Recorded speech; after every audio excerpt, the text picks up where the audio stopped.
ਵਾਹਿਗੁਰੂ ਦੇ ਸਿਮਰਨ ਕਰ ਗਰਭ ਜੋਨ ਵਿੱਚ ਵਾਸਾ ਨਹੀਂ ਹੁੰਦਾ।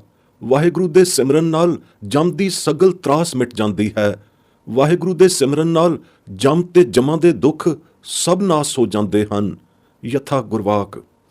ਪ੍ਰਭ ਕੈ ਸਿਮਰਨ ਗਰਭ ਨ ਬਸੈ, ਪ੍ਰਭ ਕੈ ਸਿਮਰਨ ਦੁਖ ਜਮ ਨਸੈ, ਪ੍ਰਭ ਕੈ ਸਿਮਰਨ ਨਾਹੀ ਜਮ ਤਰਾਸਾ, ਪ੍ਰਭ ਕੈ ਸਿਮਰਨ ਪੂਰਨ ਆਸਾ।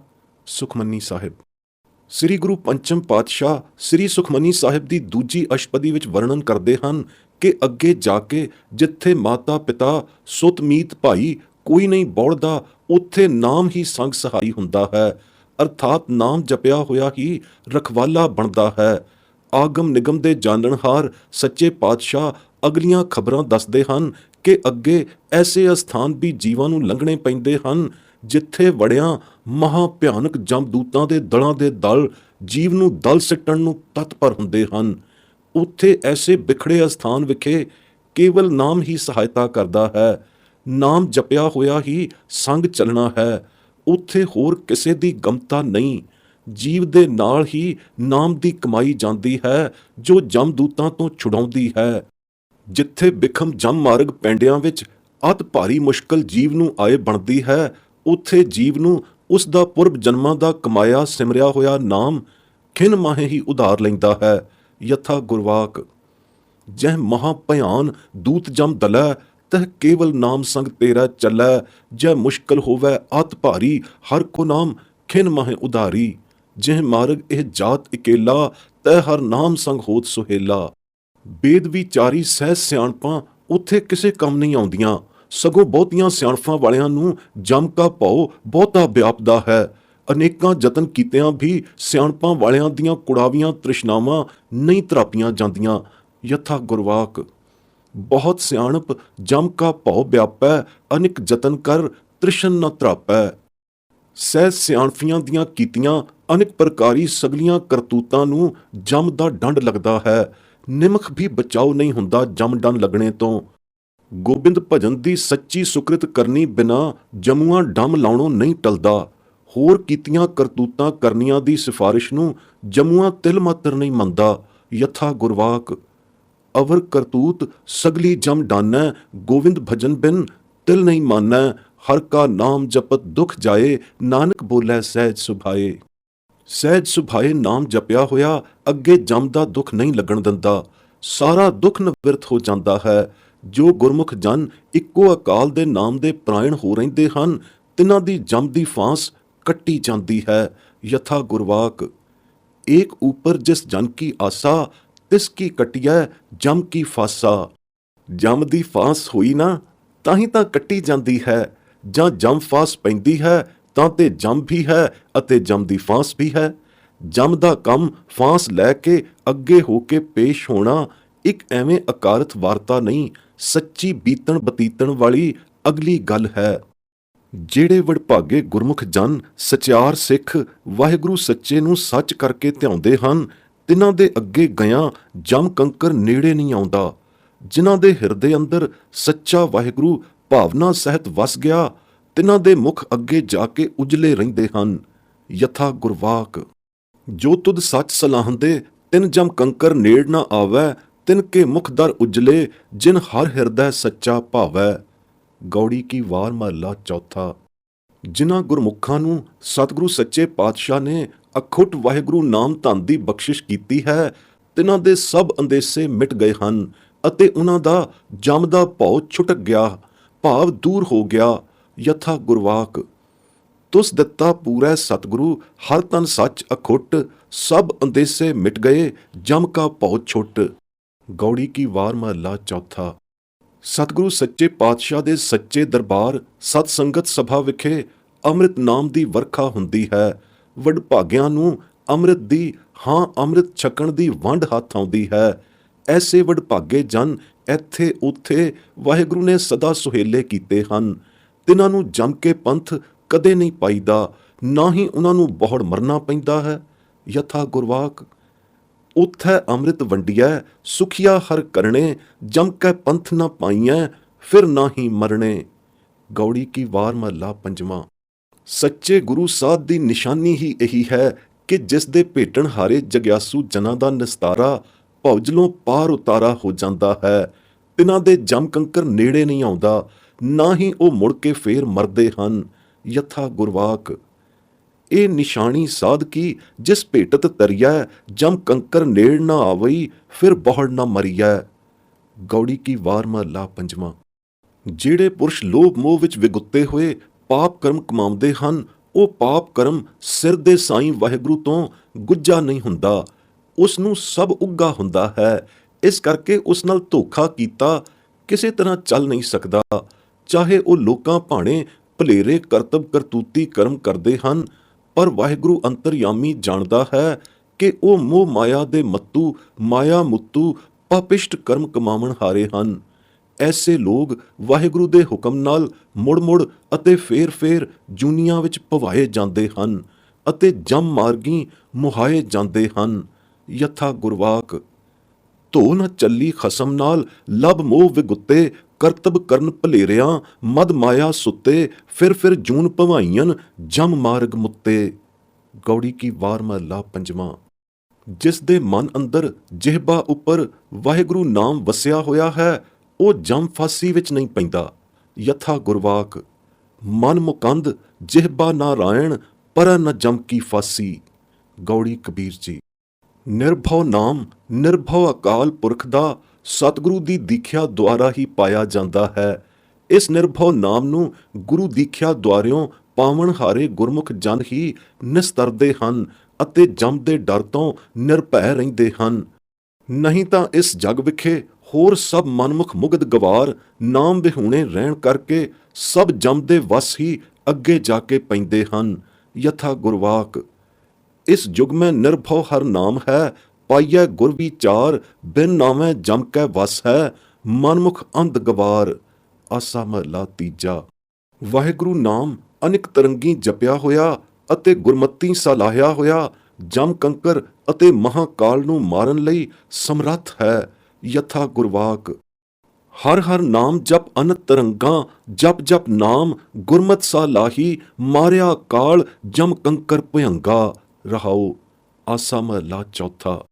ਤਾਂ ਤੇ ਜਮ ਕੰਕਰ ਦੀ ਹੋਂਦ ਵੱਲੋਂ ਅੱਖਾਂ ਮੀਚ ਕੇ ਮੁਨਕਰ ਹੋਇਆਂ ਨਹੀਂ ਸਰਨਾ, ਨਾ ਹੀ ਕੋਈ ਸੁਹੇਬਤਾ ਹੋਣਾ ਹੈ ਇਹ ਸਮਝ ਕੇ ਕਿ ਇਹ ਗੱਲਾਂ ਸਭ ਕਲਪਤ ਹਨ। ਨਾਮ ਤੋਂ ਬੇਮੁਖ ਹੋ ਕੇ ਮਾਇਆ ਮੋਹ ਦੇ ਅਧੀਨ ਹੋ ਕੇ ਪਾਪ ਕਰਮ ਕਰੀ ਜਾਣਾ, ਨਿਸ਼ਚਿੰਤ ਹੋ ਕੇ ਕਿ ਅੱਗੇ ਸਜ਼ਾ ਤਾਂ ਮਿਲਣੀ ਹੀ ਨਹੀਂ, ਨਾ ਕੋਈ ਮੈਨੂੰ ਅੱਗੇ ਜਮ ਦਾ ਡਰ ਹੈ, ਐਸ਼ਾਂ ਲਵੋ ਮੌਜਾਂ ਮਾਣੋ। ਇਉਂ ਕਹਿ ਕੇ ਜਿਹੜੇ ਪੁਰਸ਼ ਨਿਰਭੈ ਹੋ ਕੇ ਪਾਪ ਕਰਮ ਕਰੀ ਜਾਂਦੇ ਹਨ, ਉਹਨਾਂ ਦਾ ਇਹ ਗੁਮਾਨ ਉਤਰ ਜਾਏਗਾ। ਦੱਸੋ ਬਈ, ਇਹਨਾਂ ਮਨਮੁੱਖਾਂ ਦੀਆਂ ਕਲਪਨਾ ਨੂੰ ਪੱਕ ਜਾਣੀਏ ਕਿ ਸਤਿਗੁਰੂ ਦੇ ਵਾਕਾਂ ਨੂੰ ਸਤ-ਸਤ ਕਰ ਮੰਨੀਏ। ਸਤਿਗੁਰੂ ਦੇ ਬਚਨ ਸਤ ਹੋ ਕੇ ਰਹਿਣੇ ਹਨ। ਸੱਚ ਵਰਤਾਰਾ ਅੱਗੇ ਜਾ ਕੇ ਸਤਿਗੁਰੂ ਦੇ ਵਾਕਾਂ ਅਨੁਸਾਰ ਹੀ ਹੋਣਾ ਹੈ। ਸਤਿਗੁਰ ਵਾਕਾਂ ਦੀ ਦਰਸਾਈ ਹੋਈ ਜਮ ਕੰਕਰੀ ਖੇਲ ਮਨਮੁੱਖਾਂ ਤੇ ਵਰਤ ਕੇ ਰਹਿਣੀ ਹੈ, ਕਦੇ ਟਲਣੀ ਨਹੀਂ। ਮਤ ਕੋਈ ਭਰਮ ਭੁੱਲਾ ਚੋਟਾਂ ਖਾਵੇ। ਨਾਮ ਤੇ ਨਾਮੀ ਅਭੇਦ ਹੋਣ ਕਰਕੇ ਵਾਹਿਗੁਰੂ ਨਾਮ ਜਪਣ ਸਮੇਂ ਵਾਹਿਗੁਰੂ ਸੱਚਾ ਪਾਤਸ਼ਾਹ ਵਾਹਿਗੁਰੂ ਨਾਮ ਸਿਮਰਨ ਹਾਰੇ ਗੁਰਮੁਖ ਜਨ ਦੇ ਸੰਗ ਸਾਥ ਹੀ ਵਸਦਾ ਹੈ ਅਤੇ ਸੱਚਾ ਸੰਗੀ ਸਾਥੀ ਹੋਣ ਦਾ ਫਖਰ ਬਖਸ਼ਦਾ ਹੈ। ਨਾਮ ਸਿਮਰਨ ਹਾਰੇ ਨੂੰ ਇਕੱਲ ਕਦੇ ਪ੍ਰਤੀਤ ਨਹੀਂ ਹੁੰਦਾ, ਉਹ ਇਕੱਲਾ ਕਦੇ ਰਹਿੰਦਾ ਹੀ ਨਹੀਂ। ਨਿਰਜਨ ਬਨ ਅਤੇ ਉਜਾੜ ਬੀਆਬਾਨ ਵਿੱਚ ਵੀ ਵਾਹਿਗੁਰੂ ਆਪਣੇ ਜਨ ਦਾ ਸਦਾ ਸਾਥੀ ਤੇ ਸੰਗੀ ਸਹਾਈ ਰਹਿੰਦਾ ਹੈ। ਚਾਹੇ ਦੁੱਖ ਅਪਦਾ ਸਿਰ ਤੇ ਆਵੇ, ਚਾਹੇ ਸੁਖ ਸੰਪਤ ਦੀਆਂ ਮੌਜਾਂ ਸੌਜਾਂ ਬਣੀਆਂ ਹੋਈਆਂ ਹੋਣ, ਵਾਹਿਗੁਰੂ ਦਾ ਅਨੰਨ ਭਗਤ ਜਨ ਸਿਮਰਨ ਵੱਲੋਂ ਮੂੰਹ ਨਹੀਂ ਮੋੜਦਾ। ਗੁਰਮਤਿ ਨਾਮ ਅਭਿਆਸੀ ਕਮਾਈ ਵਿੱਚ ਜੁਟਿਆ ਹੀ ਰਹਿੰਦਾ ਹੈ, ਚਾਹੇ ਦੁੱਖ ਦਾ ਸਮਾਂ ਹੋਵੇ ਚਾਹੇ ਸੁਖ ਦਾ। ਦੁੱਖ ਸੁੱਖ ਵਿੱਚ ਸਿਮਰਿਆ ਵਾਹਿਗੁਰੂ ਸੰਗ ਸਾਥ ਹਰ ਥਾਂ ਮੌਜੂਦ ਰਹਿੰਦਾ ਹੈ। ਤਾਂ ਤੇ ਵਾਹਿਗੁਰੂ ਨਾਮ ਸਿਮਰਨ ਹਾਰੇ ਨੂੰ ਬਪੜਾ ਜਮ ਡਰਾ ਨਹੀਂ ਸਕਦਾ, ਨਾ ਇੱਥੇ ਇਸ ਲੋਕ ਵਿਖੇ, ਨਾ ਅੱਗੇ ਪਰਲੋਕ ਵਿਖੇ। ਡਰਾਉਣਾ ਤਾਂ ਕੀ ਸੀ, ਨੇੜੇ ਹੀ ਨਹੀਂ ਆ ਸਕਦਾ। ਯਥਾ ਗੁਰਵਾਕ। ਹਰ ਮੇਰਾ ਸਾਥੀ ਸੰਗ ਸਖਾਈ, ਦੁੱਖ ਸੁਖ ਸਿਮਰੀ ਤਹਿ ਮੌਜੂਦ, ਜਮ ਬਪੁਰਾ ਮੋਕੋ ਕਹਾਂ ਡਰਾਈ। ਰਹਾਓ। ਆਸਾ ਮਹਲਾ ਪੰਜਵਾਂ। ਜਮ ਹੈ ਤਾਂ ਸਹੀ, ਨਾਮ ਜਪਣ ਹਾਰੇ ਗੁਰਮੁਖਾਂ ਦੇ ਨੇੜੇ ਨਹੀਂ ਆਉਂਦਾ, ਮਨਮੁੱਖਾਂ ਬੇਮੁੱਖਾਂ ਨੂੰ ਡਰਾਉਂਦਾ ਹੈ ਅਤੇ ਅਨੇਕ ਪ੍ਰਕਾਰ ਸਤਾਉਂਦਾ ਹੈ। ਸਿਵਾਏ ਨਾਮ ਸਿਮਰਨ ਹਾਰਿਆਂ ਦੇ ਹੋਰ ਕਿਸੇ ਦਾ ਖਹਿੜਾ ਨਹੀਂ ਛੱਡਦਾ। ਨਾਮ ਦਾ ਬੜਾ ਪ੍ਰਤਾਪ ਹੈ, ਤਾਂ ਤੇ ਜਿਸ ਨਾਮ ਸਿਮਰੇ ਤੋਂ ਜਮ ਤੋਂ ਛੁਟਕਾਰਾ ਹੁੰਦਾ ਹੈ। ਜੇ ਨਾਮ ਸਿਮਰਨ ਹਾਰੇ ਗੁਰਮੁਖ ਨਾ ਬਣਦੇ ਤਾਂ ਕਦੇ ਨਾ ਹੁੰਦਾ, ਅਤੇ ਹਲਤ ਪਲਤ ਲੋਕ ਪਰਲੋਕ ਵਿਖੇ ਸਦਾ ਸੁਖ ਪਾਈਦਾ ਹੈ। ਐਸੇ ਨਾਮ ਦਾ ਸਾਸ ਗਿਰਾਸ ਰਸਨਾ ਕਰਕੇ ਅਜੱਪਾ ਜਾਪ ਕਰਨਾ, ਕਰੀ ਜਾਣਾ, ਜਾਰੀ ਰੱਖਣਾ ਚਾਹੀਦਾ ਹੈ, ਅਤੇ ਨਿਤਾਨਿਤ ਸਿਫਤ ਸਲਾਹ ਕਰਨ ਵਿੱਚ ਤਤਪਰ ਹੋਣਾ, ਜੁਟੇ ਰਹਿਣਾ ਲਾਜ਼ਮੀ ਹੈ। ਯਥਾ ਗੁਰਵਾਕ ਜਾਕੈ ਸਿਮਰਨ ਜਮ ਤੇ ਛੁਟਿਐ, ਹਲਤ ਪਲਤ ਸੁਖ ਪਾਈਐ, ਸਾਸ ਗਿਰਾਸ ਜਪੋ ਜਪ ਰਸਨਾ, ਨੀਤ ਨੀਤ ਗੁਣ ਗਾਈਐ। ਆਸਾ ਮਹਲਾ ਪੰਜਵਾਂ। ਜਿਨ੍ਹਾਂ ਜਨਾਂ ਦਾ ਆਹਰ ਤੇ ਆਹਾਰ ਹੀ ਦਿਨ ਰਾਤ ਹਰ ਕੀਰਤਨ ਗਾਵਣ ਦਾ ਹੈ, ਤਿਨਾਂ ਜਨਾਂ ਨੂੰ ਜਮ ਦੀ ਵਾਟੇ ਨਹੀਂ ਪੈਣਾ ਪੈਂਦਾ। ਯਥਾ ਗੁਰਵਾਕ ਦਿਨਸ ਰਹਿਨ ਹਰ ਕੀਰਤਨ ਗਾਈਐ, ਸੋ ਜਨ ਜਮ ਕੀ ਵਾਟ ਨਾ ਪਾਈਐ। ਆਸਾ ਮਹਲਾ ਪੰਜਵਾਂ। ਇਸ ਪਦ ਦੀ ਪ੍ਰਾਪਤੀ ਤੋਂ ਸਖਣੇ ਤਾਂ ਜ਼ਰੂਰ ਜਮ ਕੀ ਵਾਟ ਪਾਈਦੇ ਹਨ। ਜਮ ਹੋਇਆ ਨਾ, ਤਦੇ ਤਾਂ ਜਮ ਕੀ ਵਾਟ ਆਖੀ ਗਈ ਹੈ। ਜਿਨ੍ਹਾਂ ਜਨਾਂ ਗੁਰਮੁਖਾਂ ਭਗਤਾਂ ਦੀ ਵਾਹਿਗੁਰੂ ਅਤੇ ਵਾਹਿਗੁਰੂ ਨਾਮ ਨਾਲ ਸੱਚੀ ਹਿਰਦੇ ਦੀ ਪ੍ਰੀਤ ਹੈ, ਉਹ ਸਹਿਲੇ ਹੀ ਇਸ ਭਵ ਸਾਗਰ ਨੂੰ ਤਰ ਜਾਂਦੇ ਹਨ, ਅਤੇ ਉਹਨਾਂ ਨੂੰ ਜਮ ਦਾ ਡਰ ਉੱਕਾ ਹੀ ਨਹੀਂ ਰਹਿੰਦਾ। ਯਥਾ ਗੁਰਵਾਕ ਪ੍ਰਭ ਕੀ ਪ੍ਰੀਤ ਇਹੋ ਭਵਜਲ ਤਰੈ, ਪ੍ਰਭ ਕੀ ਪ੍ਰੀਤ ਜਮ ਤੇ ਨਹੀਂ ਡਰੈ। ਆਸਾ ਮਹਲਾ ਪੰਜਵਾਂ। ਇਸ ਪ੍ਰੀਤਿਓਂ ਸਖਣਾ ਮਨਮੁਖ ਹੀ ਜਮ ਤੋਂ ਡਰਦਾ ਹੈ। ਪ੍ਰੀਤਵਾਨ ਗੁਰਮੁਖ ਜਨ ਨੂੰ ਜਮ ਦਾ ਡਰ ਕਾਹਦਾ ਹੈ। ਜਮ ਦੀ ਹੋਂਦ ਤਾਂ ਸਿੱਧ ਹੋਈ ਨਾ, ਬਾਕੀ ਰਿਹਾ ਸਵਾਲ ਡਰਨ ਨਾ ਡਰਨ ਦਾ, ਸੋ ਮਨਮੁਖਤਾ ਤੇ ਗੁਰਮੁਖਤਾ ਤੇ ਨਿਰਭਰ ਹੈ। ਅਗਲਾ ਗੁਰਵਾਕ ਇਸ ਵਿਤਕਰੇ ਨੂੰ ਖੂਬ ਨਿਰਣੈ ਕਰਦਾ ਹੈ। ਜਹ ਪੈਂਡੈ ਲੂਟੀ ਪਨਿਹਾਰੀ, ਸੋ ਮਾਰਗ ਸੰਤਨ ਦੁਰਾਰੀ। ਸਤਿਗੁਰ ਪੂਰੈ ਸਾਚ ਕਹਾ, ਨਾਮ ਤੇਰੇ ਕੀ ਮੁਕਤੇ ਬੀਥੀ, ਜਮ ਕਾ ਮਾਰਗ ਦੂਰ ਰਹਾ। ਰਹਾਓ। ਆਸਾ ਮਹਲਾ ਪੰਜਵਾਂ। ਭਾਵ ਜਿਸ ਜਮ ਦੇ ਮਾਰਗ ਵਿੱਚ ਠੇਲੀ ਹੋਈ ਜੀਵ ਰੂਪ ਕੁਮਾਰਗਣ, ਕੁਸੰਗਣ, ਕੁਸੱਤਣ, ਸਾਕਤ ਇਸਤਰੀ ਜਮਾਂ ਦੇ ਹੱਥੋਂ ਲੁੱਟੀ ਖਸੁੱਟੀ ਅਤੇ ਖੋਹੀ ਘਸੀਟੀ ਜਾਂਦੀ ਹੈ, ਉਹ ਮਾਰਗ ਹੀ ਗੁਰੂ ਘਰ ਦੇ ਗੁਰਮੁਖ ਸੰਤ ਜਨਾਂ ਨੂੰ ਦੂਰ ਦੁਰੇਡੇ ਰਹਿ ਜਾਂਦਾ ਹੈ। ਜਿਸ ਪਾਸੇ ਹਰ ਕੇ ਲੋਕ ਪਰਲੋਕ ਨੂੰ ਸਿਧਾਰਦੇ ਹਨ, ਉਸ ਪਾਸੇ ਜਮ ਨੇੜੇ ਹੀ ਨਹੀਂ ਆਉਂਦੇ। ਪੂਰੇ ਸਤਿਗੁਰੂ ਨੇ ਇਹ ਕਥਨ ਸਾਚ ਹੀ ਕਿਹਾ ਅਤੇ ਸਾਚ ਹੀ ਉਚਾਰਿਆ ਹੈ ਕਿ ਵਾਹਿਗੁਰੂ ਦੇ ਨਾਮ ਦੀ ਅਤੇ ਨਾਮ ਵਾਲਿਆਂ ਦੀ ਗਲੀ ਮੋਕਲੀ ਅਤੇ ਮੁਕਤ ਮੁਕਤੋਕਲੀ ਹੈ। ਉਸ ਗਲੀ ਤੋਂ ਜਮ ਦਾ ਮਾਰਗ ਬਹੁਤ ਦੂਰ ਰਹਿ ਜਾਂਦਾ ਹੈ, ਅਰਥਾਤ ਨਾਮ ਜਪਣ ਵਾਲੇ ਉਸ ਗਲੀ ਪਾਏ ਹੀ ਨਹੀਂ ਜਾਂਦੇ ਜਿਹੜੀ ਜਮ ਮਾਰਗੀ ਗਲੀ ਹੈ। ਨਾਮ ਦੀ ਗਲੀ ਮੁਕਤ ਵਿਲੱਖਣੀ ਗਲੀ ਹੈ। ਨਾਮ ਦੀ ਅਤ ਭੀੜੀ ਤੀੜੀ ਗਲੀ ਇਸ ਮਾਰਗੋਂ ਬਹੁਤ ਦੂਰ ਰਹਿ ਜਾਂਦੀ ਹੈ। ਜਮ ਮਾਰਗ ਮੁਕਤ ਮਾਰਗ ਤੋਂ ਬਹੁਤ ਹੀ ਦੁਰੇਡਾ ਰਹਿ ਜਾਂਦਾ ਹੈ। ਇਹ ਗੱਲ ਪੂਰੇ ਸਤਿਗੁਰੂ ਨੇ ਸੱਤ ਸੱਤ ਹੀ ਭਾਖੀ ਹੈ। ਮਤ ਕੋਈ ਖਿਆਲ ਕਰੇ ਕਿ ਜਮ ਅਤੇ ਜਮ ਮਾਰਗੀ ਗੱਲ ਐਵੇਂ ਖਿਆਲੀ ਅਤੇ ਕੂੜ ਕਲਪਣੀ ਗੱਲ ਹੀ ਹੈ। ਸਚਿਆਰ ਸਿੱਖਾਂ ਨੂੰ ਪੂਰੇ ਗੁਰੂ ਦੀ ਆਖੀ ਇਹ ਸੱਚੀ ਗੱਲ ਤੇ ਪੂਰਾ ਤੇ ਸੱਚਾ ਭਰੋਸਾ ਹੈ। ਮਨਮੁੱਖਾਂ ਨੂੰ ਪਿਆ ਨਾ ਹੋਵੇ ਤਾਂ ਕੀ ਕਰੀਏ, ਪਏ ਰੋਣ ਆਪਣੇ ਕਰਮਾਂ ਨੂੰ। ਵਾਹਿਗੁਰੂ ਦੇ ਦਰ ਪ੍ਰਵਾਨ ਪਏ ਭਾ ਗਏ ਗੁਰਸਿੱਖਾਂ ਦੇ, ਜਮ ਨੇੜੇ ਨਹੀਂ ਆਉਂਦਾ। ਚੰਗੇ ਮਾੜੇ ਸਗਨ ਬਦ ਸਗਨ ਵੀ ਤਿਸ ਮਨਮੁਖ ਨੂੰ ਹੀ ਲੱਗਦੇ ਹਨ ਜਿਸ ਦੇ ਵਾਹਿਗੁਰੂ ਨਾਮ ਚਿਤ ਨਹੀਂ ਆਉਂਦਾ। ਯਥਾ ਗੁਰਵਾਕ ਸਗੁਨ ਅਪਸਗੁਨ ਤਿਸ ਕੋ ਲੱਗੈ, ਜਿਸ ਚੀਤ ਨ ਆਵੈ ਤਿਸ ਜਮ ਨੇੜ ਨ ਆਵਈ, ਜੋ ਹਰ ਪ੍ਰਭ ਭਾਵੈ। ਆਸਾ ਮਹਲਾ ਪੰਜਵਾਂ। ਅੱਗੇ ਦੱਸਦੇ ਹਨ ਕਿ ਰਾਹੂ ਕੇਤੂ ਆਦਿਕ ਗ੍ਰਹਿ ਵੀ ਤਿਸ ਦੇ ਨਿਵਾਰੇ ਜਾਂਦੇ ਹਨ, ਜਿਸ ਨੂੰ ਵਾਹਿਗੁਰੂ ਆਪਣਾ ਨਾਉ ਦਿੰਦਾ ਹੈ। ਹਰ ਕੀਰਤਨ ਗਾਇਆ ਸੁਖ ਸਹਿਜ ਅਤੇ ਘਣਾ ਆਨੰਦ ਪ੍ਰਾਪਤ ਹੁੰਦਾ ਹੈ। ਯਥਾ ਗੁਰਵਾਕ ਸੂਖ ਸਹਿਜ ਆਨੰਦ ਘਣਾ, ਹਰ ਕੀਰਤਨ ਗਾਓ, ਗ੍ਰਹਿ ਨਿਵਾਰੇ ਸਤਿਗੁਰੂ ਦੇ ਆਪਣਾ ਨਾਉ। ਆਸਾ ਮਹਲਾ ਪੰਜਵਾਂ। ਧੰਨ ਗੁਰਸਿੱਖੀ ਆਨਮਤੀ ਨੂੰ ਹੀ ਗ੍ਰਹਿ ਗ੍ਰਸਦੇ ਹਨ ਅਤੇ ਸਗਨ ਅਪਸਗਨ ਲੱਗਦੇ ਹਨ, ਗੁਰਸਿੱਖਾਂ ਦੇ ਨੇੜੇ ਤੱਕ ਨਹੀਂ ਆਉਂਦੇ। ਉਹ ਵਿਰਲੇ ਜਨ ਹਨ ਜਿਨ੍ਹਾਂ ਦੇ ਅੰਦਰ ਗੁਰਮਤ ਘਰ ਕਰਕੇ ਵਸ ਗਈ ਹੈ, ਜਿਨ੍ਹਾਂ ਦੀ ਸਾਰੀ ਜਿੰਦ ਕ੍ਰਾਂਤ ਨਾਮ ਰਸ ਨਾਲ ਰਸ ਗਈ ਹੈ।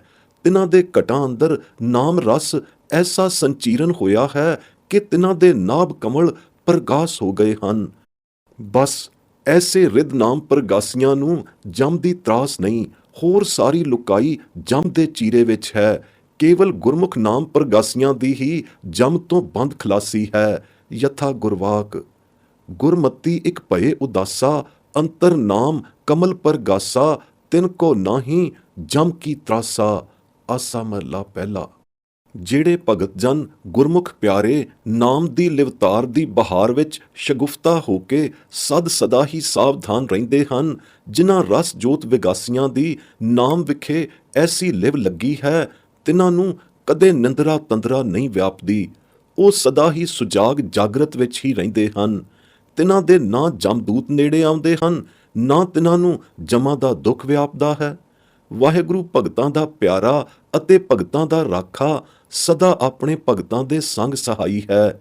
ਵਾਹਿਗੁਰੂ ਦੇ ਰੰਗਾਂ ਵਿੱਚ ਹੀ ਭਗਤ ਜਨ ਰੰਗੇ ਹੋਏ ਜੀਵਨ ਮੁਕਤ ਪਦ ਨੂੰ ਪ੍ਰਾਪਤ ਹੋਏ ਹਨ। ਤਿਨਾਂ ਨੂੰ ਭਲਾ ਜਮਾਂ ਨੇ ਕੀ ਦੁੱਖ ਦੇ ਸਕਣਾ ਹੋਇਆ?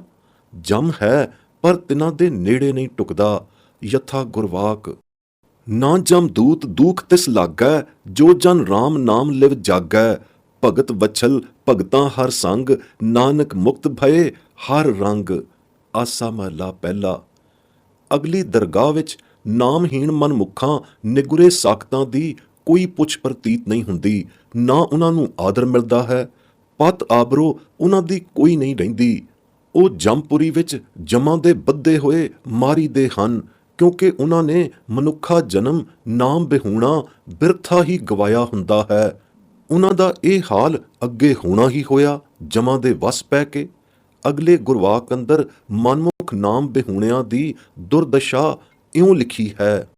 ਮਰਣਾ ਮਨੋਂ ਵਿਸਾਰਿਆ ਮਾਇਆ ਮੋਹ ਗੁਬਾਰ, ਮਨਮੁਖ ਮਰ ਮਰ ਜੰਮੈ ਭੀ ਮਰੈ, ਜਮਦਰ ਹੋਏ ਖੁਆਰ। ਆਸਾ ਮਹਲਾ ਤੀਜਾ। ਭਾਵ ਮਨਮੁੱਖਾਂ ਉੱਤੇ ਐਸਾ ਮਾਇਆ ਮੋਹ ਗੁਬਾਰ ਵਿਆਪਦਾ ਹੈ ਕਿ ਉਹ ਇਹ ਗੱਲ ਸੱਚ ਕਰ ਸਮਝ ਬੈਠਦੇ ਹਨ ਕਿ ਉਹਨਾਂ ਸਦਾ ਹੀ ਜਿਉਂਦੇ ਰਹਿਣਾ ਹੈ, ਕਦੇ ਮਰਨਾ ਨਹੀਂ। ਮਰਨਾ ਉੱਕਾ ਹੀ ਮਨੋਂ ਵਿਸਾਰ ਦਿੱਤਾ ਹੈ। ਮਰਨ ਦਾ ਨਾ ਖਿਆਲ ਨਾ ਭੈ। ਇਸ ਬਿਧ ਮੌਤ ਤੋਂ ਬੇਖੌਫ ਹੋ ਕੇ ਉਹ ਪਾਪ ਕਰਮ ਵਿੱਚ ਪ੍ਰਵਿਰਤ ਰਹਿੰਦੇ ਹਨ। ਨਿਮਕ ਮਾਤਰ ਵੀ ਵਾਹਿਗੁਰੂ ਦਾ ਨਾਮ ਨਹੀਂ ਜਪਦੇ। ਵਾਹਿਗੁਰੂ ਉੱਤੇ ਉਹਨਾਂ ਦਾ ਵਿਸ਼ਵਾਸ ਹੀ ਨਹੀਂ ਹੁੰਦਾ। ਨਾਮ ਕੀ ਜਪਣਾ ਸੀ? ਨਿਕੋਰੇ ਨਾਸਤਕਾਂ ਵਾਲੀ ਉਹਨਾਂ ਦੀ ਦਸ਼ਾ ਹੁੰਦੀ ਹੈ। ਪਰ ਉਦੋਂ ਹੀ ਪਤਾ ਲੱਗਦਾ ਹੈ ਜਦੋਂ ਜਮ ਕਾਲ ਦਾ ਡੰਡਾ ਉਹਨਾਂ ਦੇ ਮੂੰਹ ਤੇ ਆ ਕੇ ਲੱਗਦਾ ਹੈ। ਬਸ ਫਿਰ ਬਿਲਾਉਂਦੇ ਹੀ ਮਰ ਜਾਂਦੇ ਹਨ। ਇੱਕ ਵਾਰ ਨਹੀਂ ਮਰਦੇ, ਬਾਰੰਬਾਰ ਜਨਮ ਧਾਰ ਧਾਰ ਮਰਦੇ ਹਨ। ਜੰਮਦੇ ਹਨ ਫੇਰ ਮਰ ਜਾਂਦੇ ਹਨ, ਮਰਦੇ ਹਨ ਫੇਰ ਜੰਮਦੇ ਹਨ। ਭੀ ਮਰ ਮਰ ਜ਼ਾਰੋ ਜ਼ਾਰ ਰੋਂਦੇ ਹਨ। ਜਮਦਰ ਤੇ ਜੋ ਖੁਆਰੀ ਉਹਨਾਂ ਦੀ ਹੁੰਦੀ ਹੈ ਉਹ ਵੱਖਰੀ ਹੈ, ਜੋ ਕਥੀ ਨਹੀਂ ਜਾਂਦੀ।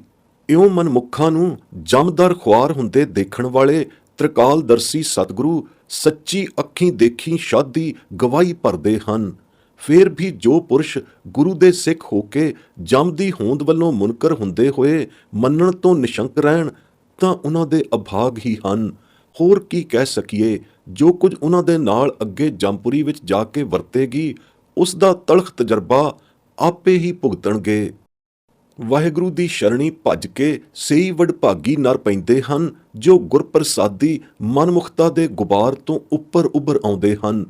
ਉਹੀ ਜਮ ਦੇ ਵਸ ਪੈਣੋਂ ਬਚਦੇ ਹਨ, ਨਹੀਂ ਤਾਂ ਸਾਰਾ ਜਗਤ ਸੰਸਾਰ ਜਮ ਦੀ ਫਾਸੀ ਵਿੱਚ ਫਸ ਕੇ ਜਮ ਦੀਆਂ ਚੋਟਾਂ ਖਾਵੇਗਾ ਅਤੇ ਜਮ ਦੇ ਸੰਗਲ ਵਿੱਚ ਬੱਧਾ ਹੋਇਆ ਬਿਲ ਲਾਏਗਾ। ਯਥਾ ਗੁਰਵਾਕ ਫੱਫੈ ਫਾਹੀ ਸਭ ਜਗ ਫਾਸਾ, ਜਮ ਕੈ ਸੰਗਲ ਬੰਦ ਲਿਆ। ਗੁਰ ਪ੍ਰਸਾਦੀ ਸੇ ਨਰ ਉਬਰੇ, ਜੇ ਹਰ ਸ਼ਰਨਾਗਤ ਭਜ ਪਿਆ। ਆਸਾ ਮਹਲਾ ਪਹਿਲਾ ਪੱਟੀ। ਇਸ ਮਾਇਆ ਮੱਤੇ ਮਮਤਾ ਮਮਤੇ ਪ੍ਰਾਣੀ ਦੇ ਸਿਰ ਦੇ ਕੇਸ ਕਾਲਿਓਂ ਧੌਲੇ ਹੋ ਜਾਂਦੇ ਹਨ। ਐਸੇ ਧੌਲੇ ਕਿ ਸਾਬਣ ਲਾਏ ਬਿਨਾਂ ਹੀ ਚਿੱਟੇ ਸਫੇਦ ਹੋ ਜਾਂਦੇ ਹਨ। ਅਰਥਾਤ ਉਹ ਮਰਨ ਪੈਰੇ ਹੋ ਜਾਂਦਾ ਹੈ, ਪਰ ਫਿਰ ਵੀ ਉਸ ਨੂੰ ਨਾਮ ਜਪਣ ਦੀ ਸੋਝੀ ਨਹੀਂ ਆਉਂਦੀ। ਸਾਰੀ ਉਮਰ ਹੀ ਉਸ ਦੀ ਵਿਗੋਚੇ ਵਿੱਚ ਵਿਹਾਉਂਦੀ ਹੈ, ਤਾਂ ਵੀ ਮਰਨਾ ਉਸ ਨੂੰ ਸੁਝਦਾ ਨਹੀਂ। ਪਰ ਉਦੋਂ ਹੀ ਪਤਾ ਲੱਗਦਾ ਹੈ ਕਿ ਮੌਤ ਸਿਰ ਤੇ ਆ ਗੱਜਦੀ ਹੈ ਅਤੇ ਜਮ ਰਾਜੇ ਦੇ ਪਠਾਏ ਹੋਏ ਹੇਰੂ ਜਮਦੂਤ ਉਸ ਨੂੰ ਆ ਗ੍ਰਸਦੇ ਹਨ ਅਤੇ ਉਸ ਦੀ ਕਮਾਈ ਹੋਈ ਮਾਇਆ ਅਤੇ ਵਿਹਾਜੀ ਹੋਈ ਮੋਹ ਮਮਤਾ ਹੀ ਸਗੋਂ ਉਸ ਸਮੇਂ ਉਸ ਨੂੰ ਬਹੁਤੀ ਦੁਖਦਾਈ ਹੋ ਜਾਂਦੀ ਹੈ। ਐਸੀ ਦੁਖਦਾਈ ਕਿ ਸੰਗਲ ਬਣ ਕੇ ਜਮਦੂਤਾਂ ਦੇ ਹੱਥਾਂ ਵਿੱਚ ਆ ਜਾਂਦੀ ਹੈ। ਉਸੇ ਸੰਗਲ ਨਾਲ ਜੀਵ ਨੂੰ ਜਕੜ ਜਮਦੂਤ ਉਸ ਨੂੰ ਜਮਪੁਰੀ ਵਿੱਚ ਲੈ ਜਾਂਦੇ ਹਨ, ਜੈਸਾ ਕਿ ਇਸ ਅਗਲੇ ਗੁਰਵਾਕ ਦਾ ਭਾਵ ਹੈ। ਕੱਕੈ ਕੇਸ ਪੁੰਡਰ ਜਬ ਹੂਏ, ਵਿਣਸਾ ਬੂਣੈ ਉਜਲਿਆ, ਜਮ ਰਾਜੇ ਕੇ ਹੇਰੂ ਆਏ, ਮਾਇਆ ਕੈ ਸੰਗਲ ਬੰਧ ਲਿਆ। ਆਸਾ ਮਹੱਲਾ ਪਹਿਲਾ ਪੱਟੀ। ਤੀਜੇ ਮਹੱਲੇ ਦੀ ਲਿਖੀ ਪੱਟੀ ਵਿੱਚ ਸ੍ਰੀ ਗੁਰੂ ਤੀਜੀ ਪਾਤਸ਼ਾਹੀ ਸਪਸ਼ਟ ਨਿਰਣੇ ਕਰਾਉਂਦੇ ਹਨ ਕਿ ਜਿਹੜੇ ਮਨੁੱਖਾ ਜਨਮ ਧਾਰ ਕੇ ਨਾਮ ਨਹੀਂ ਜਪਦੇ, ਉਹ ਅੱਗੇ ਜਾ ਕੇ ਜਮਾਂ ਦੇ ਵਸ ਪੈਣਗੇ। ਜਮਾਂ ਦੀ ਫਾਹੀ ਤੋਂ ਉਹਨਾਂ ਕਦੇ ਨਹੀਂ ਛੁੱਟਣਾ, ਛੁੱਟ ਸਕਣਗੇ ਹੀ ਨਹੀਂ। ਯਥਾ ਗੁਰਵਾਕ। ਸਿੰਧੰ ਗਾਇਆਂ ਸਿਮਰੈ ਨਾਹੀ, ਨੰਨੈ ਨਾ ਤੁਧ ਨਾਮ ਲਿਆ, ਛੱਛੈ ਛੀਜੈ ਅਹਨਸ ਮੂੜੇ, ਕਿਉਂ ਛੂਟੈ ਜਮ ਪਾਕੜਿਆ। ਆਸਾ ਮਹੱਲਾ ਤੀਜਾ ਪੱਟੀ। ਕਿਵੇਂ ਛੁੱਟੇਗਾ ਜਦੋਂ ਜਮਾਂ ਨੇ ਪਕੜਿਆ? ਅਰਥਾਤ ਜਮ ਜ਼ਰੂਰ ਫੜਨਗੇ, ਛੁਟਕਾਰਾ ਕਦੇ ਨਹੀਂ ਹੋਣਾ।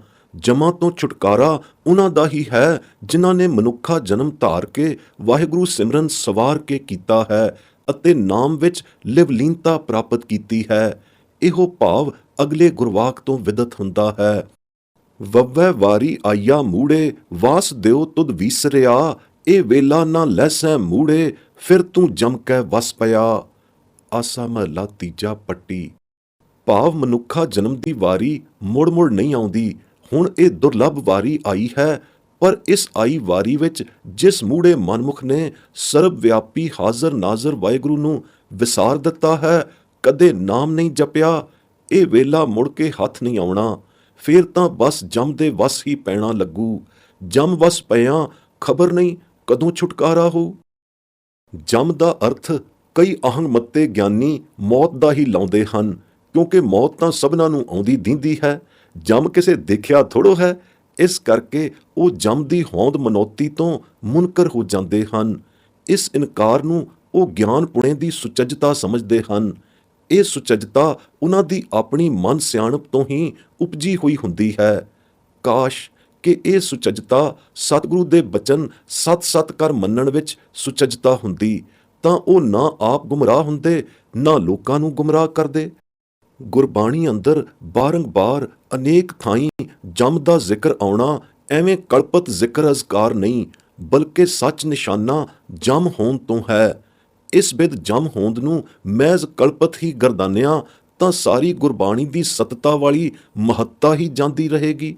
ਸੋ ਬਾਰੰਬਾਰ ਗੁਰਬਾਣੀ ਅੰਦਰ ਆਏ ਜਮ ਦੀ ਹੋਂਦ ਨੂੰ ਇੱਕ ਖਿਆਲੀ ਇਜ਼ਹਾਰ ਹੀ ਮੰਨ ਲੈਣਾ ਨਾ ਸਿਰਫ ਐਸੇ ਗਿਆਨੀਆਂ ਨਹੀਂ ਅਗਿਆਨੀਆਂ ਦੀ ਮਨ ਮੂੜਤਾ ਹੀ ਹੈ, ਬਲਕਿ ਗੁਰਬਚਨਾਂ ਤੋਂ ਉਹਨਾਂ ਦੀ ਸ਼ਰਧਾਹੀਨਤਾ ਸਿੱਧ ਹੁੰਦੀ ਹੈ।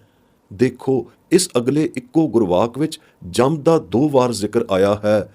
ਕੀ ਇਹ ਜ਼ਿਕਰ ਬੇਹੂਦਾ ਹੀ ਹੈ? ਉਹ ਜ਼ੁਬਾਨ ਸੜ ਜਾਏ ਜੋ ਇਸ ਜ਼ਿਕਰ ਨੂੰ ਬੇਹੂਦਾ ਆਖੇ। ਹਾਂ, ਉਹਨਾਂ ਦੀ ਬੁੱਧੀ ਬੇਹੂਦਾ ਹੈ ਜੋ ਸਤੋ ਸਤ ਬਾਣੀ ਨੂੰ ਮਹਿਜ਼ ਖਿਆਲ ਕਲਪਤ ਗਰਦਾਨ ਕੇ ਅਸਤ ਸਮਝਦੇ ਹਨ। ਦੇਖੋ, ਇਹ ਅਗਲਾ ਵਾਕ ਵਿਚਾਰ ਕੇ। ਯਥਾ ਗੁਰਵਾਕ। ਜਿਨ ਇੱਕ ਮਨ ਧਿਆਇਆ ਤਿਨ ਸੁਖ ਪਾਇਆ, ਤੇ ਵਿਰਲੇ ਸੰਸਾਰ ਜਿਉ, ਤਿਨ ਜਮ ਨੇੜ ਨ ਆਵੈ, ਗੁਰ ਸ਼ਬਦ ਕਮਾਵੈ, ਕਭੂ ਨ ਆਵੈ ਹਾਰ ਜਿਉ, ਤੇ ਕਭੂ ਨ ਹਾਰੈ, ਹਰ ਹਰ ਗੁਣ ਸਾਰੈ, ਤਿਨ ਜਮ ਨੇੜ ਨ ਆਵੈ, ਜੰਮਣ ਮਰਨ ਤਿਨ੍ਹਾਂ ਕਾ ਚੂਕਾ, ਜੋ ਹਰ ਲਾਗੇ ਪਾਵੈ, ਗੁਰਮਤਿ ਹਰ ਰਸ ਹਰ ਫਲ ਪਾਇਆ, ਹਰ ਹਰ ਨਾਮ ਉਰਧਾਰ ਜਿਉ, ਜਿਨ ਇੱਕ ਮਨ ਧਿਆਇਆ ਤਿਨ ਸੁਖ ਪਾਇਆ, ਤੇ ਵਿਰਲੇ ਸੰਸਾਰ ਜਿਉ। ਆਸਾ ਮਹੱਲਾ ਪਹਿਲਾ ਛੰਤ। ਭਾਵ ਐਸੇ ਜਨ ਸੰਸਾਰ ਵਿੱਚ ਵਿਰਲੇ ਹਨ ਜਿਨ੍ਹਾਂ ਨੇ ਇੱਕ ਮਨ ਇਕਾਗਰ ਚਿਤ ਹੋ ਕੇ ਵਾਹਿਗੁਰੂ ਨਾਮ ਨੂੰ ਧਿਆਇਆ ਹੈ। ਜਿਨ੍ਹਾਂ ਜਨਾਂ ਨੇ ਵੀ ਇਸ ਬਿਧ ਇਕਾਗਰ ਚਿਤ ਹੋ ਕੇ ਮਨ ਦੀ ਸਾਵਧਾਨਤਾ ਸਹਿਤ ਵਾਹਿਗੁਰੂ ਨਾਮ ਨੂੰ ਧਿਆਇਆ ਹੈ, ਤਿਨਾਂ ਨੇ ਹੀ ਸੱਚਾ ਅਜ਼ਲੀ ਅਬਦੀ ਆਤਮ ਸੁਖ ਪਰਮਾਰਥੀ ਪਾਇਆ ਹੈ।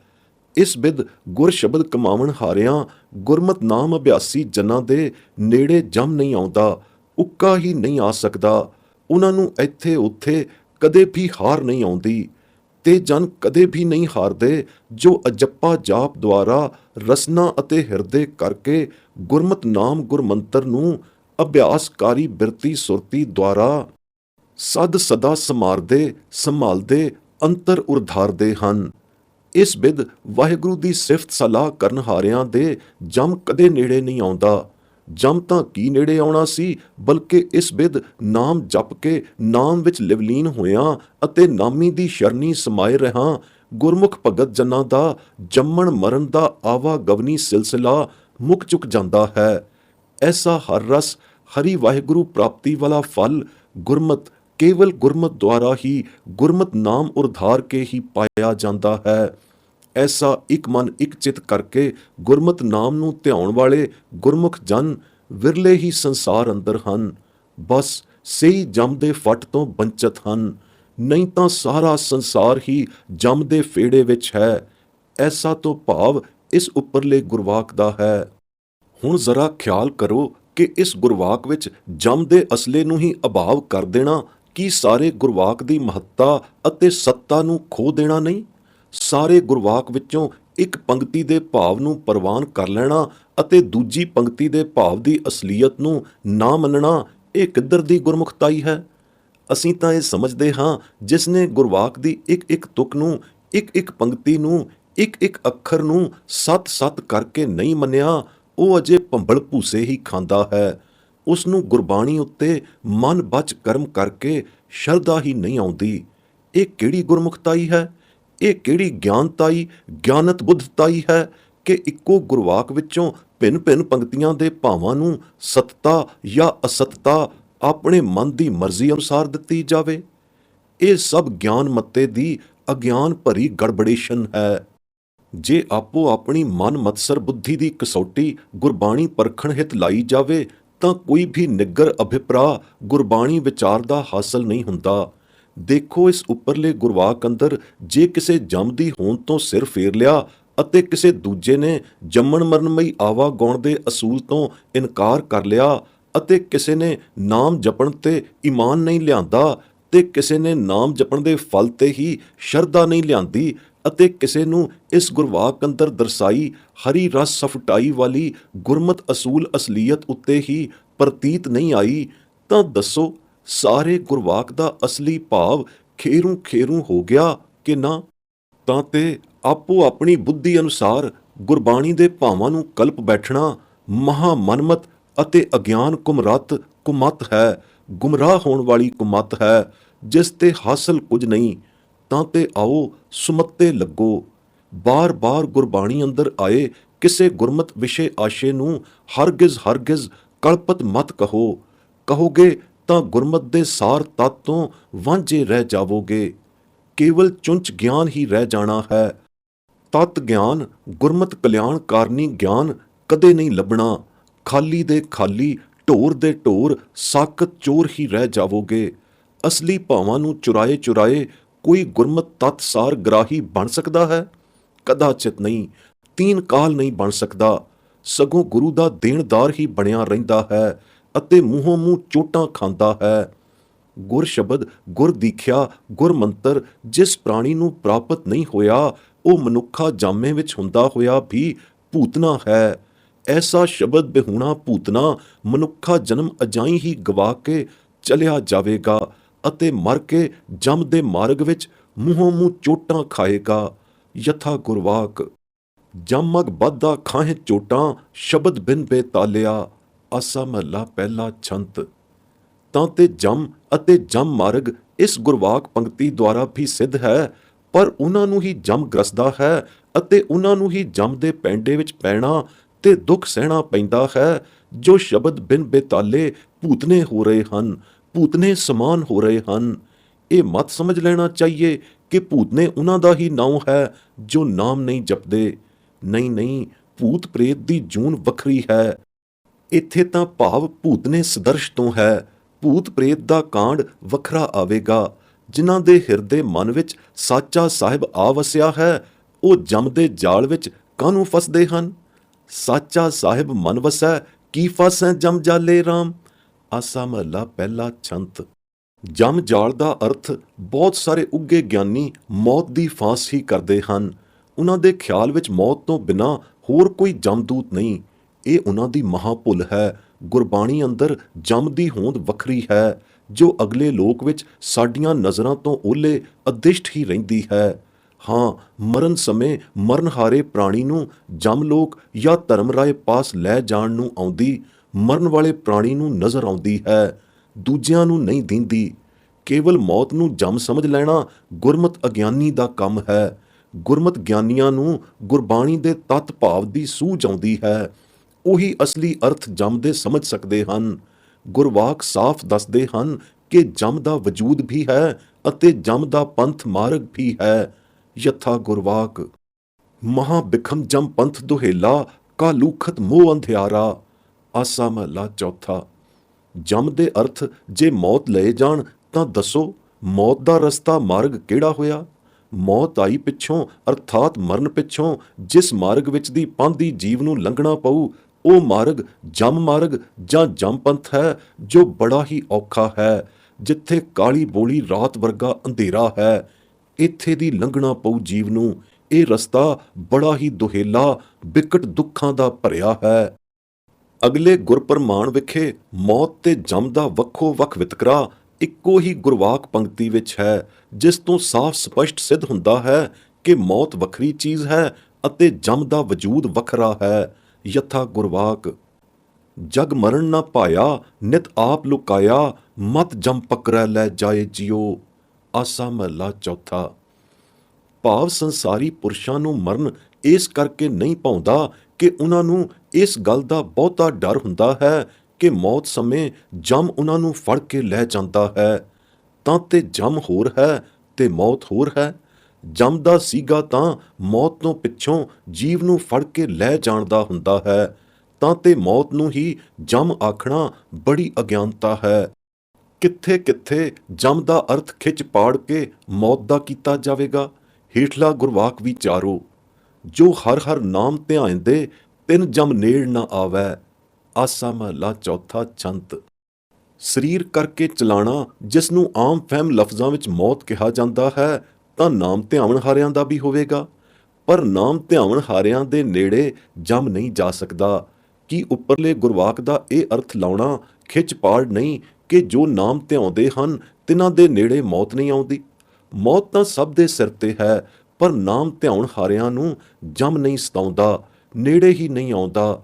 ਜਮ ਦੀ ਹੋਂਦ ਤੋਂ ਮੁਨਕਰ ਹੋਣਾ ਖਿੱਚੋ ਤਾਣ ਕਰਕੇ ਇਉਂ ਅਸਲ ਭਾਵ ਵਿਹੂਣੀਏ ਅਰਥ ਕਰਨਗੇ ਕਿ ਇੱਥੇ ਮੌਤ ਦੁੱਖ ਤੋਂ ਮੁਰਾਦ ਹੈ, ਜਾਂ ਇਉਂ ਕਰਨਗੇ ਕਿ ਨਾਮ ਧਿਆਵਣ ਹਾਰਿਆਂ ਦੇ ਨੇੜੇ ਮੌਤ ਦਾ ਦੁੱਖ ਨਹੀਂ ਆਉਂਦਾ। ਮੌਤ ਤਾਂ ਆਉਣੀ ਉਹਨਾਂ ਨੂੰ ਹਾਰ ਕੇ ਮੰਨਣੀ ਪਊ। ਪਰ ਅਸੀਂ ਹੈਰਾਨ ਹਾਂ ਕਿ ਕਿਹੜੇ ਕੋਸ਼ ਦੁਆਰਾ ਉਹ ਜਮ ਦੇ ਅਰਥ ਮੌਤ ਦਾ ਭੈ ਜਾਂ ਮੌਤ ਦਾ ਦੁੱਖ ਕਰਨਗੇ। ਇਹ ਮਹਿਜ਼ ਖਿੰਚੋ ਤਾਣ ਹੈ।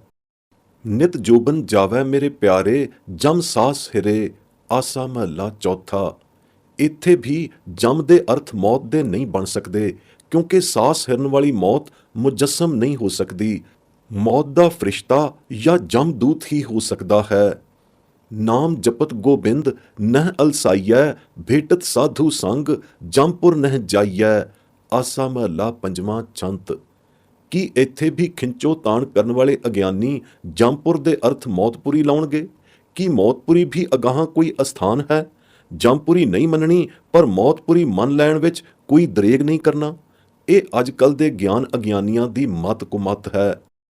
ਅਗਲੇ ਗੁਰਪਰਮਾਣ ਅੰਦਰ ਇੱਕੋ ਪੰਕਤੀ ਵਿੱਚ ਜਮ ਤੇ ਕਾਲ ਵੱਖੋ ਵੱਖਰੇ ਆਏ ਹਨ ਤੇ ਵੱਖੋ ਵੱਖਰੇ ਆਪੋ ਆਪਣੇ ਅਰਥ ਰੱਖਦੇ ਹਨ। ਯਥਾ ਗੁਰਵਾਕ ਤਨ ਭਸਮ ਢੇਰੀ, ਜਮੈ ਹੇਰੀ, ਕਾਲ ਬਪੜੈ ਜਿੱਤੀਆ। ਆਸਾ ਮਹਲਾ ਪੰਜਵਾਂ। ਇੱਥੇ ਸਾਫ਼ ਜਮ ਤਾਂ ਭਸਮ ਢੇਰੀ ਨੂੰ ਹੇਰਨਹਾਰਾ ਹੈ, ਅਰਥਾਤ ਦੇਖਣਹਾਰਾ ਹੈ, ਅਤੇ ਕਾਲ ਤਨ ਦੀ ਭਸਮ ਢੇਰੀ ਬਣਾਵਣਹਾਰਾ ਹੈ। ਤਾਂ ਤੇ ਜਮ ਹੀ ਹੈ ਅਤੇ ਕਾਲ ਕਾਲ ਹੀ ਹੈ। ਤਾਂ ਤੇ ਜਮ ਕਦਾਚਿਤ ਕਾਲ ਦੇ ਅਰਥਾਂ ਦੇ ਥਾਂ ਨਹੀਂ ਪੁੱਜ ਸਕਦਾ। ਪਾਪਾਂ ਕਮਾਣੇ ਛੱਡੈ ਨਾਹੀਂ, ਲੈ ਚੱਲੇ ਘੱਤ ਗਲਾਵਿਆ। ਆਸਾ ਮਹਲਾ ਪੰਜਵਾਂ। ਭਾਵ ਪਾਪ ਕਮਾਵਣ ਹਾਰੇ ਜੀਵ ਨੂੰ ਜਮ ਛੱਡਦੇ ਨਹੀਂ, ਗਲ ਹੱਥਾ ਦੇ ਕੇ ਗਲੋਂ ਫੜ ਕੇ ਲੈ ਜਾਂਦੇ ਹਨ। ਇਸ ਪ੍ਰਕਾਰ ਅਨੇਕਾਂ ਗੁਰਵਾਕ ਹਨ ਜਿਨ੍ਹਾਂ ਦੁਆਰਾ ਜਮ ਦੀ ਹੋਂਦ ਕਾਲ ਤੋਂ ਨਿਆਰੀ ਸਿੱਧ ਹੁੰਦੀ ਹੈ।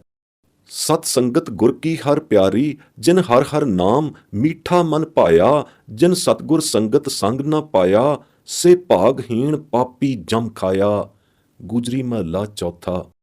ਗੁਰੂ ਘਰ ਦੇ ਗੁਰਮੁਖਾਂ ਦੀ ਸੰਗਤ ਹੀਣਿਆਂ ਕੁਸੰਗੀਆਂ ਨੂੰ ਹੀ ਜਮ ਖਾਂਦਾ ਹੈ। ਸਤ ਸੰਗੀਆਂ ਨਾਮ ਜਪਣ ਹਾਰਿਆਂ ਗੁਰਮੁਖਾਂ ਦੇ ਜਮ ਨੇੜੇ ਨਹੀਂ ਜਾਂਦਾ। ਦੇਸ਼ ਕਮਾਵਨ ਧਨ ਜੋਰਨ ਕੀ ਮਨਸਾ ਬੀਚੇ ਨਿਕਸੇ ਸਾਸ, ਲਸਕਰ ਨੇਬ ਖਵਾਸ ਸਭ ਤਿਆਗੇ ਜੰਪੁਰ ਊਠ ਸਿਧਾਸ। ਸਹਿਜ ਸੁਭਾਏ ਭਏ ਕਿਰਪਾਲਾ ਤਿਸ ਜਨ ਕੀ ਕਾਟੀ ਫਾਸ, ਕਹੋ ਨਾਨਕ ਗੁਰ ਪੂਰਾ ਭੇਟਿਆ ਪਰਵਾਨ ਗ੍ਰਸਤ ਉਦਾਸ। ਗੁਜਰੀ ਮਹਲਾ ਚੌਥਾ।